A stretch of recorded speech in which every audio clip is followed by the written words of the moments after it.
रहता है 2 साल से पत्रकारिता जो है वो हावी चल रही है, कविता पीछे रह गई है। लेकिन शकुन जी और आप तमाम लोगों की इच्छा है कि मैं कुछ सुना दूं, तो एक शेर से मैं शुरुआत करना चाहता हूं। आप तमाम महिलाओं को देख करके, उर्दू के बड़े मशहूर शेर शायर हुए हैं मजाज लखनवी, उनका एक शेर था कि तेरे माथे का ये आंचल बहुत ही खूब है, लेकिन तू इस आंचल को अगर परचम बना लेती तो अच्छा था।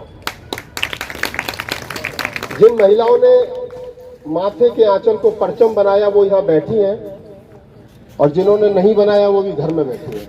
दुखों की लड़ाई यही है, फूले अम्बेडकरी आंदोलन की पहचान यही है कि हम लोग महिलाओं को आगे निकालें। और जैसा रमेश चंद जी ने कहा कि मैंने 35 वर्ष पुरुषों में काम किया जो मेरा बेकार गया, 5 वर्ष महिलाओं में काम किया तो ये सार्थक है।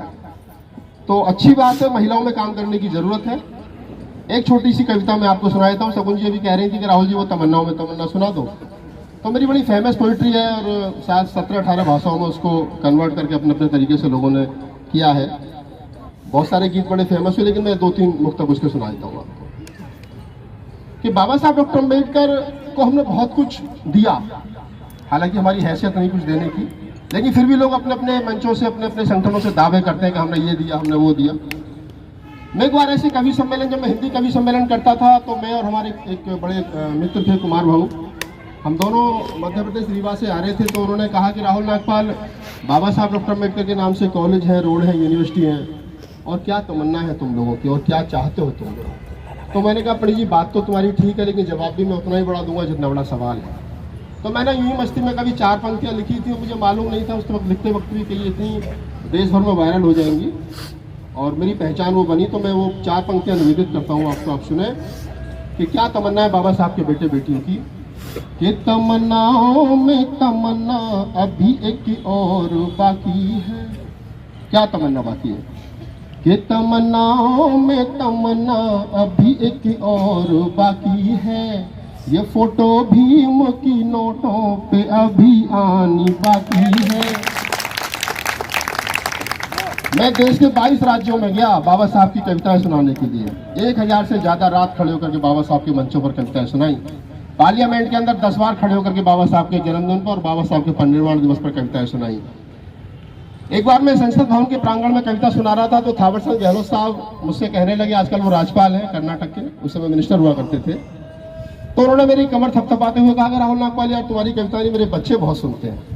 तो मैंने कहा मोदी जी की डर से झूठ बोल लो, तुम भी बहुत सुनते हो। उन्होंने कहा कि नहीं, बात तो आपकी ठीक है कि बाबा साहब की फोटो नोटों पे आनी चाहिए, लेकिन अभी 2000 का नोट आ गया है, तो 2000 तक तो महात्मा गांधी बुक है। इस कविता से जुड़े हुए बहुत सारे संस्मरण है, तो मैं सुना रहा हूँ आपको। तो मैंने कहा गहलोत साहब को, मैंने कहा देखिए, छोटा आदमी छोटा नोट, बड़ा आदमी बड़ा नोट, समस्या का समाधान मैं बता देता हूँ। महात्मा गांधी सिंपल 10वीं और LLB थे, बाबा साहब विद्युता में सबसे बड़े थे। तो बाबा साहब के लिए कहिए मोदी जी को 5000 का नोट लाओ, बाबा साहब की फोटो छापो, समस्या का समाधान। एक हमारे साथी है हरियाणा के बड़े मशहूर गायक है, उन्होंने गाना गाया छोरा में चमार का। एक बार करनाल में मेरा शो चल रहा था, तो उन्होंने नीचे वो बैठ मुझे सुनने के लिए आए थे। उन्होंने मुझसे कहा कि भैया अगर बाबा साहब की फोटो नोटों पर आ गई तो बड़ा अपमान हो जाएगा। मैं क्या अपमान हो जाएगा? बोले वो मुन्नी के कोठों पर लुटाए जाएंगे, शीला के गानों पर लुटाए जाएंगे, बाबा साहब की बेइज्जती होगी। मैं क्या, सवाल तो तेरा भी वाजिब है, तुझे भी जवाब देना पड़ेगा। तो मैंने कहा मैं चल मंच से ही जवाब देता हूँ।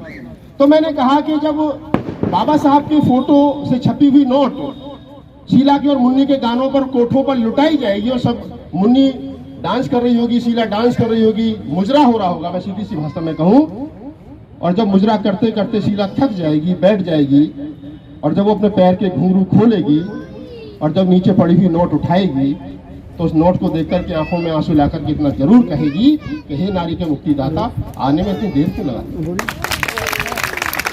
उसके बाद मेरा दावा है कि कभी मुन्नी और शीला मुजरा नहीं करेंगी, वो शिक्षा की तरफ जाएंगे और फिर क्रांति करेंगे। तो मैं 2 पंक्तियां और हैं, इसकी पढ़ देता हूँ आपको ऊर्जा के लिए। मैंने कहा कि जो कभी बाबा साहब की रात के अंधेरे में फोटो मूर्ति की उंगली तोड़ के चले जाते हैं, कभी चश्मा तोड़ के चले जाते हैं, कभी पूरी मूर्ति को गायब कर देते हैं, लेकिन जब बाबा साहब की फोटो नोटों पर छप गई तो फिर मैं कहूँगा कितने नोटों में आग लगाओगे अब बताओ। 1 घंटे चलेगा। आज दिवाली है, आज तो पूजा भी करेंगे, रात को थाली में रख के तो बाबा साहब की पूजा होगी, तो फिर ये पंक्तियां पूरी करता हूँ कि तमन्नाओं में तमन्ना अभी एक और बाकी है, ये फोटो भीम की नोटों पे अभी आनी बाकी है, और दिवाली के दियों से फिर यहाँ पूजते रहे बाबा, दीवानो भीम को देनी यही सौगात बाकी है, दीवानो भीम को देनी यही सौगात बाकी है, तमन्नाओं में तमन्ना अभी एक और बाकी है, ये फोटो भीम की नोटों पे अभी आनी बाकी है। बहुत बहुत धन्यवाद। जब शकुन जी हैं हमारी बड़ी पुरानी साथी है आंदोलन की, जब हमें कविता सुनाता था रमेश जी तो समाज से पैसे लेता था कविता सुनाने के, अब चैनल चलाता हूँ तो गूगल पैसा देता, समाज के ऊपर भार बोझ कम कर दिया है मैंने। मैं 4-5 लाइन ही गाऊंगी अपने बाबा साहब के लिए, क्योंकि मैं तो अकेले ही चली थी, बाबा साहब के पीछे पूरा कारवां चला था, तो मैं उसी के ऊपर 4 लाइन बनाई है, उसी के ऊपर गाऊंगी। अकेली चली थी